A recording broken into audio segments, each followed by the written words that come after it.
पिछली बार अध्ययन करते हुए मैंने पवित्र आत्मा की हमारे जीवन में जो भूमिका है इस विषय पर बात की।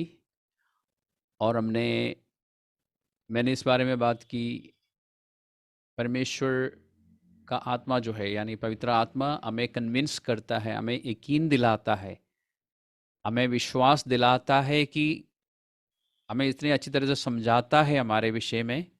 और जब हम प्रभु को नहीं जानते तभी किया और आज भी करता है। और हमने ये भी देखा कि वो कन्विक्ट करता है, यानी हमें वो यकीन दिलाता है कि हम में पाप है या हम गुनहगार है या हम दोषी है। और इसके बाद फिर जब हम प्रभु को नहीं जानते थे यानी विश्वास में नहीं थे, तब की बात अगर हम बताते हैं तो हमें कन्विंस किया कि हम पापी है। और उस पाप को लेके हमने महसूस किया कि हाँ, हम दोषी है। और फिर हमें नया जीवन की ओर पवित्र आत्मा ने अगुवाई किया, हमारी सहायता करी और हम पवित्र आत्मा के द्वारा नए सिरे से जन्म पाए।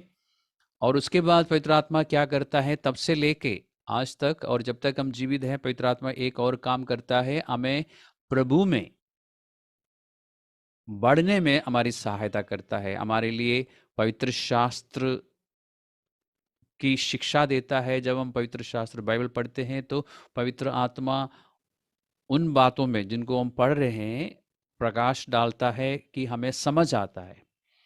तो ये सब और सिखाता है और हमें याद दिलाता है। फिर प्रभु जी ने कहा था, यीशु मसीह ने कहा था कि पवित्र आत्मा तुम्हें सारे सत्य की ओर ले जाएगा, यानी परमेश्वर की बहुत सारी बातें हैं जो अभी हमें नहीं मालूम है, उन सब बातों की ओर हमें ले जाएगा और फिर यीशु मसीह की गवाही देगा। और प्रभु ने ये भी कहा कि 16वें अध्याय में कि वो मुझसे सुनेगा और फिर तुम्हें बताएगा।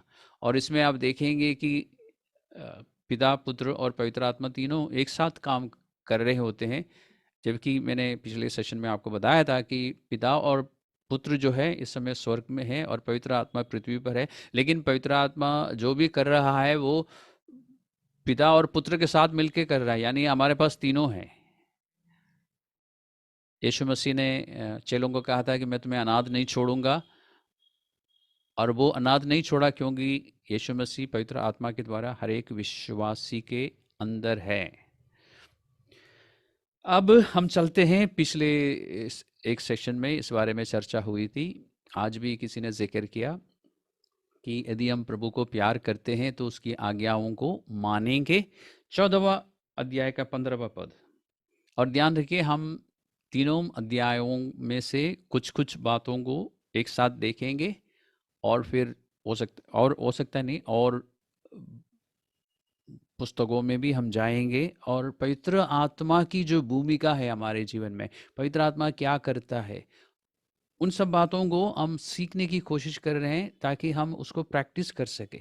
और मैं जानता हूं जब आप इन चीज़ों पर अध्ययन करेंगे, सिर्फ आज की बात या इस तरह मीटिंग में नहीं, आप अकेले भी जब अध्ययन करेंगे पवित्र आत्मा आपको सिखाएगा और फिर आप देखेंगे कि आप तुरंत उसको प्रैक्टिस भी करेंगे और प्रैक्टिस करने से और भी अच्छी तरह समझ आता है।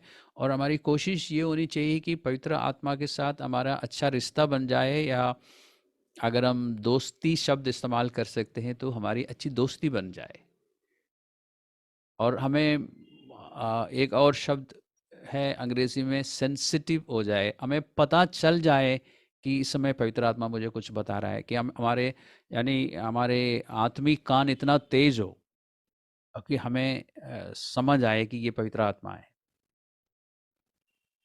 तो हम कोशिश करेंगे। तो अभी हम पवित्र आत्मा की भूमिका के विषय में सीख रहे हैं। ध्यान रखना, इस 14वां और 15 और 16वां अध्यायों में मुख्य रूप से जो शिक्षा है वो पवित्र आत्मा को लेके ही है।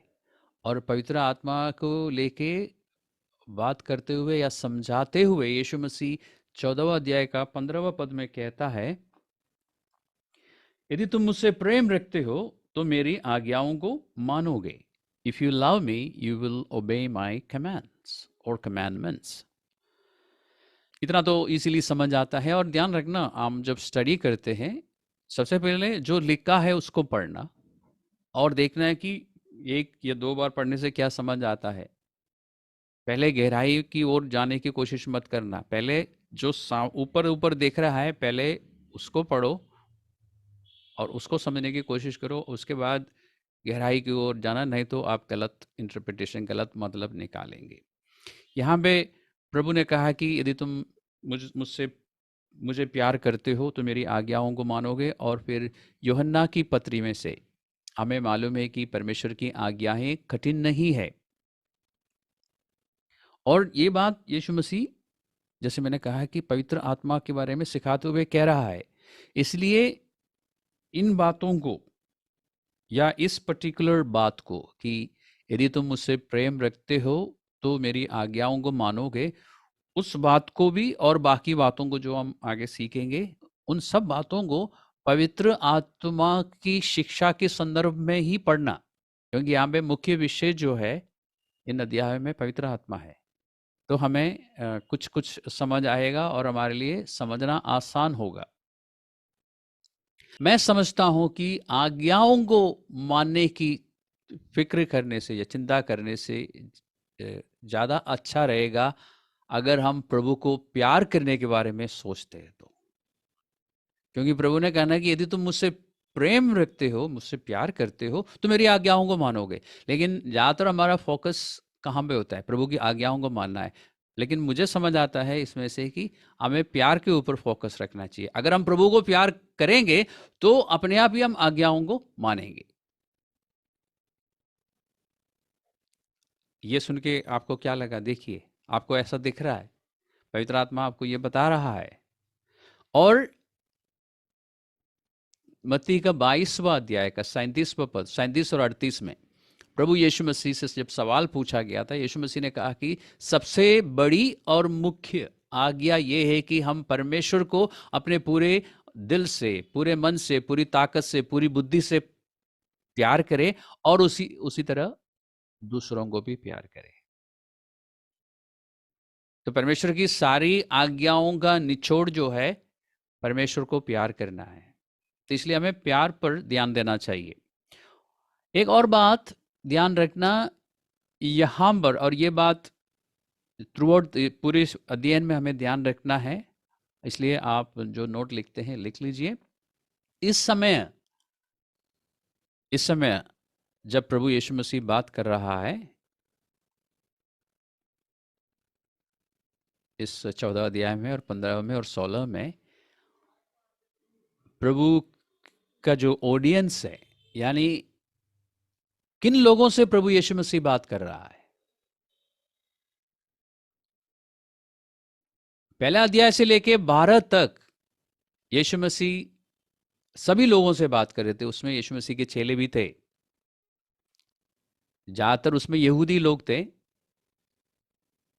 लेकिन 13वें अध्याय में 12वें अध्याय तक यीशु मसीह, हम कह सकते हैं, सारी दुनिया से बात करता रहा। उस समय जितने भी लोग सामने थे। लेकिन 13वें अध्याय से लेके 17वें अध्याय तक यीशु मसीह की एक क्लोज डोर मीटिंग हो रही है, यानी एक प्राइवेट मीटिंग जिसमें सिर्फ यीशु मसीह के चेले हैं।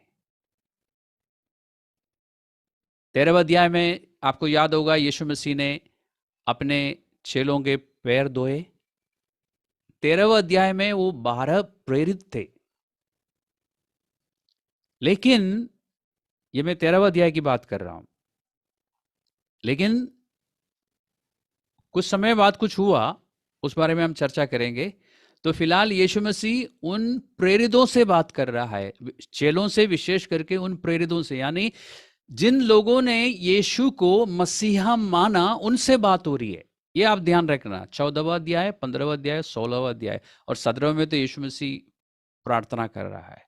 लेकिन ये उन लोगों के साथ बैठ के हो रहा है जिनको हम प्रेरित कहते, जिनको परमेश्वर प्रेरित कहते हैं, यानी उन 12 प्रेरितों के साथ ये बातें हो रही है। लेकिन 14वें अध्याय में जब आप आते हैं तो वहां पे जूदस नहीं है, क्योंकि 13वें अध्याय में ही आप देखते हैं कि यूदस चला गया।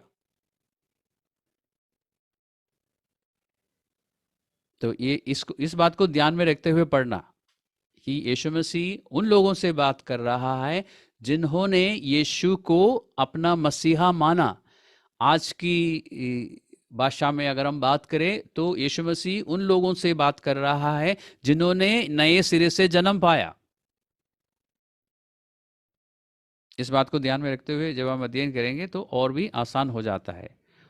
12वां अध्याय तक यीशु मसीह सारे लोगों से, यहूदियों से, यहूदी में इसलिए कहता हूं क्योंकि पवित्र शास्त्र में लिखा है ना कि यीशु मसीह यहूदियों के लिए सेवक बन के आया था। ये आपको मिलेगा रोमियो की पत्रिका 15 का 8 में, कि मसीह यहूदियों के सेवक के रूप में ये दिखाने के लिए आया था कि परमेश्वर अपने पूर्वजों से किए के वादों के प्रति सच्चा है।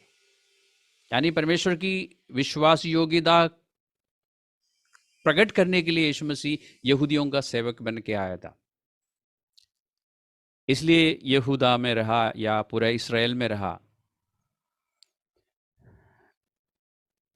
लेकिन 13 से लेकर 17 तक यीशु मसीह अपने प्रेरितों से बात कर रहा है।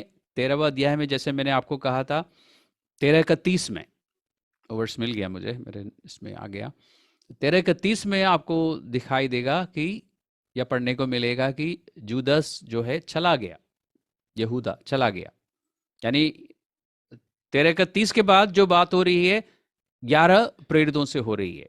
यानी जो जिन्होंने यीशु मसीह पर विश्वास किया और यीशु मसीह के साथ या यीशु मसीह के पीछे चलने के इरादा किया। एक ने तो छोड़ दिया, मतलब जुदस इस्करियोत ने तो उस पॉइंट पे छोड़ दिया। अब रोमियो की पत्रिका 5वां अध्याय में 5वां पद में लिखा है कि परमेश्वर ने अपना प्यार पवित्र आत्मा के द्वारा जो हमारे अंदर है डाल दिया है।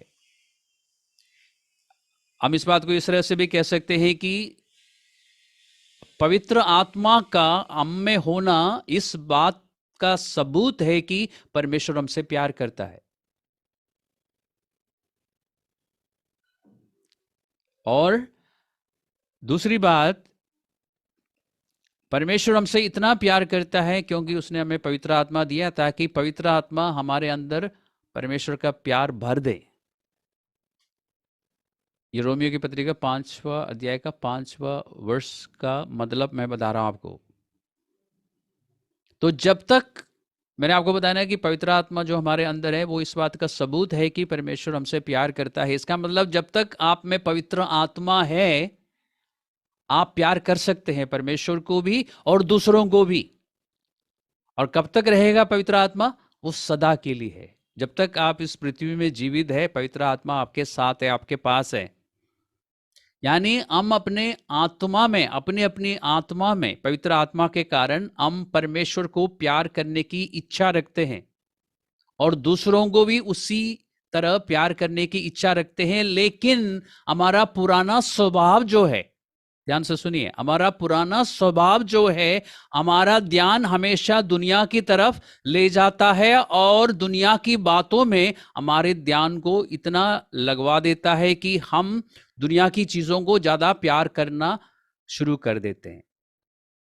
बात किससे हो रही है यहां पर? यीशु मसीह की चेलों से बात हो रही है, अविश्वासियों से बात बिल्कुल नहीं हो रही है।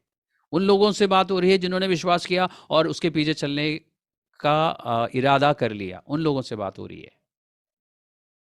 तो हमारा पुराना स्वभाव हमें हमेशा दुनिया की तरफ ले जाता है, दुनिया की चीजों को हम पसंद करना शुरू करते हैं, जबकि हमारे पास जो आत्मा है जिसका नए सिरे से जन्म हुआ है, उस आत्मा में हम हमेशा परमेश्वर को और परमेश्वर की बातों को प्यार करना पसंद करते हैं।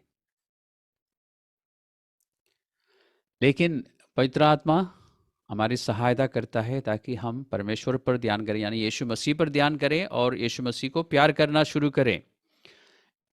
इस संदर्भ में एक बात बताना चाहूंगा, आपसे एक सवाल पूछता हूं। हम हिंदी में एक गीत गाते हैं ना कि और प्यार और सामर्थ चाहता हूं, हम गाते हैं ना, और प्यार और सामर्थ चाहता हूं मेरे खुदा। मैं आपसे पूछना चाहता हूं कि हम जब ये गीत गाते हैं तो हमारा मतलब क्या होता है? अगर हम ये कह रहे हैं प्रभु से कि मुझे और प्यार मिल जाए या और सामर्थ मिल जाए तो हम गलत बोल रहे हैं प्रभु को, क्योंकि अभी मैंने आपको दिखाया रोमियो की पत्री 5:5 में कि पवित्र आत्मा के द्वारा जो हमारे अंदर डाला गया है, परमेश्वर ने हमारे दिल में प्यार भर दिया है। परमेश्वर ने कंजूसी के साथ हमें प्यार नहीं दिया कि हम बीच बीच में याद दिलाए, प्रभु मुझे और प्यार दो। प्रभु ने संसार से इतना प्रेम किया कि यीशु मसीह हमारे लिए अपना जीवन दिया। उसके बाद विश्वासियों को पवित्र आत्मा मिला। और यदि हम और सामर्थ मांग रहे हैं तो वो भी सही नहीं है, क्योंकि जब पवित्र आत्मा हमें मिला तो हमें पूरी सामर्थ मिली है।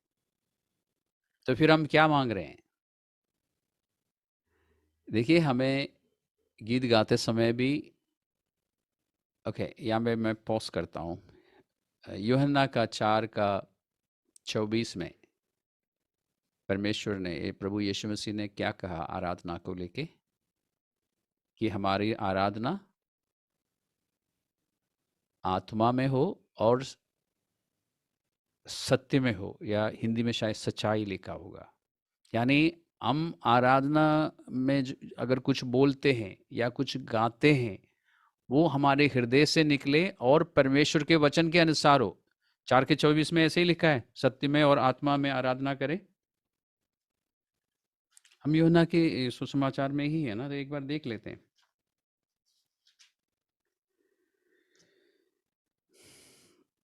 परमेश्वर आत्मा है और अवश्य है कि उसकी आराधना करने वाले आत्मा और सच्चाई से आराधना करें। तो ये समझने में आपको दिक्कत नहीं है ना कि यदि हमारी आराधना, यानी हम जो कुछ भी, आराधना से मेरा मतलब गीतों के द्वारा जो हम आराधना करते हैं या कुछ बोल के हम आराधना करते हैं, वो अगर आत्मा के द्वारा नहीं है और परमेश्वर के वचन के अनुसार नहीं है, तो वो आराधना परमेश्वर के लिए ग्रहण योग्य नहीं है। इतना तो समझ आता ना? ओके। तो आप ध्यान रखिए, जब आप कुछ गाते हैं, ध्यान रखिए, अपने आप से पूछिए, ये जो मैं गा रहा हूँ मुझे समझ आ रहा है कि मैं क्या गा रहा हूँ? इसका क्या मतलब है? मैं क्या बोल रहा हूँ परमेश्वर से? मुझे मालूम होना चाहिए। ये नहीं कि गाना चल रहा है, वर्शिप टीम गा रही है और सामने लिरिक्स आ रहा है तो मैं भी बोलते जाऊँ, नहीं, मुझे रोक। और मैं कुछ संडे से आपको बता भी रहा ना कि जब से हमने पवित्र आत्मा का अध्ययन शुरू किया कि पवित्र आत्मा आपसे पूछेगा। अगर नहीं पूछ रहे तो कुछ कुछ ठीक नहीं है। अगर पवित्र आत्मा पूछ रहा है कि क्या तू वाकई में ये बोल सकता है, तो इसका मतलब परमेश्वर, पवित्र आत्मा हमारी सहायता कर रहा है। और हम ईमानदारी से बोलेंगे, प्रभु मैं तो यूं ही गा रहा हूँ क्योंकि मैं दिल से बोल नहीं सकते ये बात। और फिर पवित्र आत्मा सहायता करता है ताकि हम बोल सकेंगे एक दिन। और वो एक दिन बहुत दूर नहीं है। जिस वजह से हम बोल नहीं पा रहे हैं उस वजह को हम हटा सकेंगे, पवित्र आत्मा सहायता करेगा। और मैंने एक बार, जहाँ तक मुझे याद है, मैंने सिखाया भी था कि आराधना के समय में पवित्र आत्मा बात करता है हमसे, क्योंकि पवित्र आत्मा के लिए लिखा है ना कि वो सिखाता है। तो वो कब सिखाएगा? सिर्फ जब आप बाइबल लेके बैठेंगे नहीं, आराधना के बीच में भी सिखाएगा आपको। वो यीशु मसीह की गवाही देगा। यीशु मसीह की गवाही देने का मतलब क्या है? यीशु मसीह के बारे में समझाएगा। कब समझाएगा? आराधना के समय में। वो गीत जो हम हिंदी में गाते ना, और प्यार और सामर्थ चाहता हूँ मेरे खुदा, एक्चुअली एक अंग्रेजी गीत का अनुवाद है। More love, more power, more of you in my life. यानी परमेश्वर, मैं चाहता हूं कि तेरी सामर्थ मेरे जीवन में और दिखाई दे। तेरा प्यार जो मुझ में डाला गया है वो और दिखाई दे। कैसे दिखाई दे? कि मैं ज्यादा प्यार कर सकूं और मैं ज्यादा तेरी सामर्थ में, यानी तू मुझ में और दिखाई दे। जैसे यूहन्ना ने कहा था ना कि मैं घटूं और तू बढ़े। यानी पवित्र आत्मा जो मुझ में है वो दिखाई दे दूसरों को, परमेश्वर का प्यार। अभी किसी सिस्टर संतोष ने कहा था, प्रभु ने कहा ना कि तुम एक दूसरे को प्यार करो तो तुम्हारा प्यार में। और यूहन्ना का 13वां अध्याय में यीशु मसीह ने कहा था कि तुम्हारा प्यार के कारण लोग समझेंगे कि तुम मेरे चेले हो। हम वो चीज प्रभु से कह रहे हैं कि प्रभु हम पर अनुग्रह हो कि ऐसा हमारे जीवन में हो जाए। हम प्रभु से ज्यादा प्यार नहीं मांग रहे हैं उस गाने में, ज्यादा और सामर्थ नहीं मांग रहे हैं, क्योंकि सामर्थ है हमारे पास। हम चाहत रख रहे हैं कि परमेश्वर हमारे जीवन में ये दोनों चीज़ें अच्छी तरह से दिखाई देने पाए और हमें हमारी सहायता करना। तो आज से आप ध्यान रखेंगे ना, संडे जब आप गीत गाएंगे ध्यान रखेंगे ना, ताकि हमारे गीतों के द्वारा जो आराधना है उसमें ईमानदारी हो। ओके, तो अब पॉज बटन हटा देते हैं, हम वापस अपने स्टडी में आ जाते हैं। तो प्रभु यीशु मसीह ने कहा कि यदि तुम मुझसे प्यार करते हो तो मेरी आज्ञाओं को मानोगे। फिर हमने कहा कि जो हमारा इस समय ऑडियंस है वो प्रभु के खास चेले हैं, 12 जन में से एक निकल गया 13वां अध्याय का 30वां पद में, और उसके बाद जितनी भी बातें हो रही है वो उन 11 लोगों से हैं। और हमने ये भी इस बारे में भी चर्चा की यीशु मसीह पवित्र आत्मा जो हम में है वो इस बात का सबूत है कि परमेश्वर हमसे प्यार करता है, और उस पवित्र आत्मा को इसलिए डाला है ताकि हमारे मन में या हमारे हृदयों में परमेश्वर का प्यार भर जाए, और वो हो चुका है काम। और मैंने ये भी कहा कि हमारे हमारे हमारे उस आत्मा के कारण जो जो नए सिरे से जन्म पा चुका है, हम अंदर से हमेशा चाहेंगे कि परमेश्वर को प्यार करें और परमेश्वर की चीज़ों पर ध्यान रखें, लेकिन हमारा पुराना स्वभाव जो है हमारा ध्यान भटका देता है, वो दुनिया की ओर हमें खींचता है। और इसमें भी पवित्र आत्मा हमारी सहायता करता है ताकि हम परमेश्वर को प्यार कर सकें। और मैंने कहा कि इस बात पर ज़्यादा ध्यान ना देते हुए कि हमें परमेश्वर की आज्ञा माननी है, आज्ञा माननी है, आज्ञा माननी है, हम परमेश्वर को प्यार करने पर ज़्यादा ध्यान करें तो हम आज्ञा मानेंगे, क्योंकि प्रभु ने कहा कि यदि तुम प्यार करते हो तो आज्ञाओं को मानोगे। तो इसलिए हमारा फोकस क्या होना चाहिए कि हम यीशु मसीह को प्यार करें। अब प्यार के विषय में आप जानते हैं कुरिन्थियों की पत्री में 13वां अध्याय में चर्चा है, तो इसलिए हम वहां चलते हैं। कुरिन्थियों की पत्री, 1 कोरिन्थियंस चैप्टर 13, कुरिन्थियों की पहली पत्री का 13वां अध्याय में चलते हैं। और इस अध्याय में प्रेम के विषय में या प्यार के विषय में जो हम देखने जा रहे हैं या पढ़ने जा रहे हैं वो आप पहले से जानते हैं, फिर भी हम अपनी आंखों से एक बार देखेंगे और अपने हृदय से इसे समझने की कोशिश करेंगे और होठों से इसको पढ़ेंगे।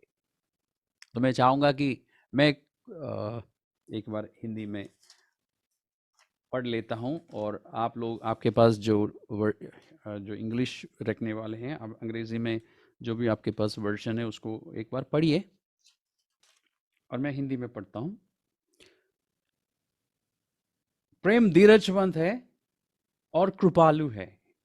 प्रेम डाह नहीं करता, प्रेम अपनी बड़ाई नहीं करता और फूलता नहीं।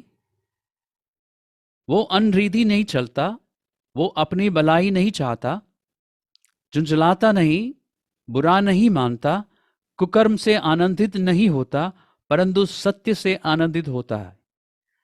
वो सब बातें सह लेता है, सब बातों की प्रतिधि करता है, सब बातों की आशा रखता है, सब बातों में धीरज धरता है। ये प्रेम की पहचान है। इसलिए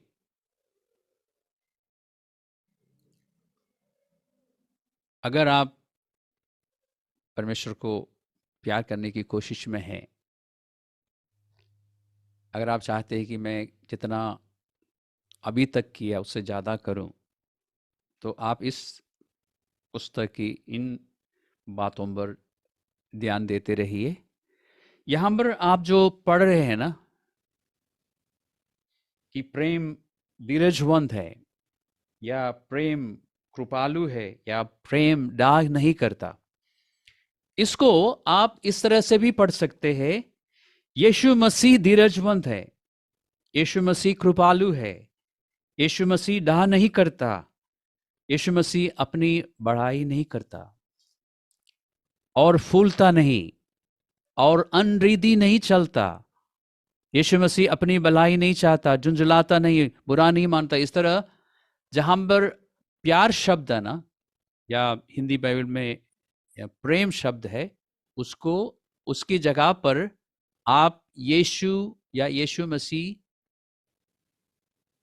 का नाम लगा सकते हैं और गलत नहीं होगा।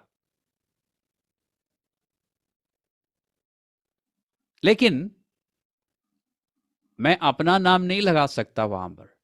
मैं ये नहीं कह सकता है कि मैं पूरी तरह से धीरजवंत हूं। मैं अपनी बात बता रहा हूं, आप अपना जानते हैं।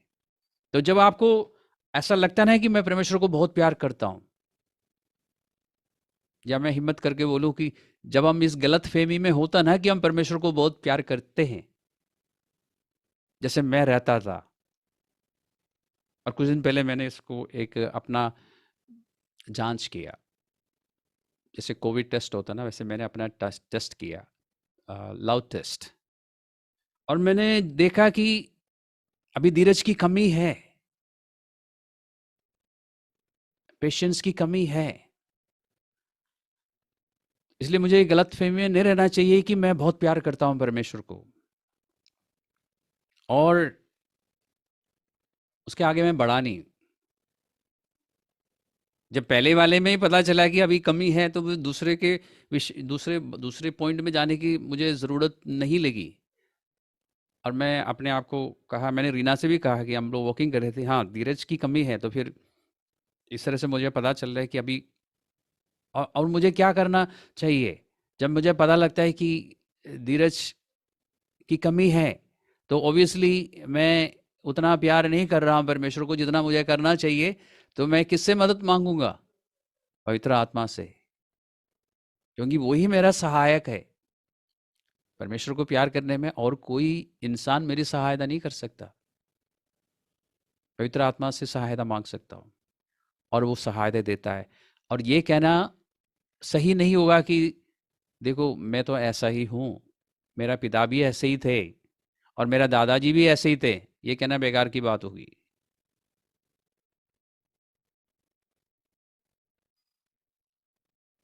ऐसा कहना हमें छोड़ देना चाहिए और पवित्र आत्मा से मदद मांगनी चाहिए। और इसी तरह मैं अभी देखूंगा, क्या मैं कृपालु हूँ? क्या मेरे अंदर कृपा है, करुणा है, या काइंडनेस है? और जब मुझे दिखाई देता है कि उसमें भी कमी है, क्योंकि अगर धीरज में कमी है तो बाकी सब चीज़ों में कमी होगी, तो मैं फिर उसमें भी मदद मांगूंगा। मैं अपने आप से पूछ सकता हूँ, क्या मैं ढा करता हूँ या मैं अपनी बड़ाई करता हूँ? क्या मैं घमंड करता हूँ? क्या मैं झुंझलाता हूँ?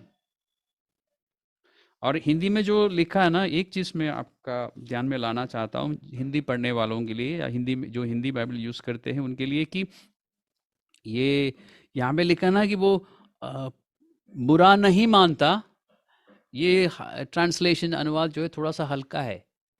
बुरा मानने की बात नहीं हो रही है यहाँ पर।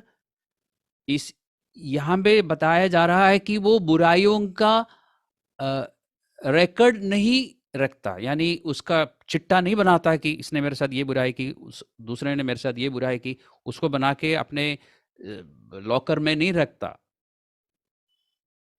और फिर बीच बीच में निकाल के गिनती नहीं करता, अच्छा अब 10 बुराई हो, 10 बार इसने मेरे साथ ये किया है क्या।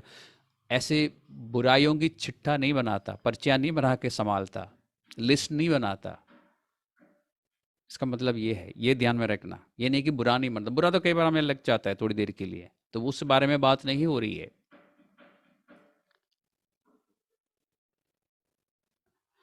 तो इस तरह आप लव टेस्ट करते रहना, और फिर पवित्र आत्मा से हेल्प मांगो, और समझ के साथ गा सकते हैं, और प्यार और सामत मैं चाहता हूं प्रभु मेरे जीवन में दिखाई दे। अब उसके बाद तुरंत क्या हम गाते हैं? मैं आराधना करूंगा।